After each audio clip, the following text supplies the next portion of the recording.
পাশের বাড়িতে যখন কোনো বিয়ের নেমন্তন্ন করে যায় তখন তো বস যেতেই হবে। তাই দেখো আমিও কিন্তু আলমারির থেকে আমার নতুন বাঁধানো ব্লাউজ আর নতুন শাড়িটা বের করে নিলাম। চলো এখন এটা পরে আমি আসছি। এই শাড়িটা না আমি কিনেছিলাম যেবারে বেনারস গিয়েছিলাম তখন, তো শাড়িটা একদিনও পরা হয়নি, ভাবলাম আজকে তোমাদের সাথে পরবো। আর খুব গরম তো এই শাড়িটা ভীষণ হালকা, আর এটা ছিল একটা তোমাদের একদমই পিওর কটন বেনারসি সিল্ক। তা এই দেখো পিঠটা, আমি খুব একটা বেশি ডিপ ব্লাউজ পছন্দ করি না, তো আমি এরকম বানিয়েছি।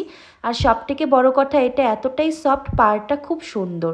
তো চলো এই সিম্পল লুকে আমি চলে এসেছি বিয়ে বাড়ি। দেখো নববধূকে দেখতে বেশ সুন্দর লাগছে। আর যা হয় আজকে তো সবার সাথে ওর ফটো তোলার দিন। তারপর দুপা হেঁটে এদিকে দেখি কি কি খাওয়াত বসেছে মানে স্টলে। তো এখানটা দেখুন চিকেন পকোড়া ছিল, তারপর ফুচকা ছিল, কফি ছিল। তো আমি এই যে একটুখানি চিকেন পকোড়া খাচ্ছিলাম।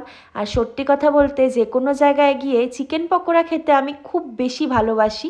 তারপর এই যে একটুখানি দাঁড়িয়েছিলাম, খাওয়ার দাওয়ার করে বাড়ি চলে আসি।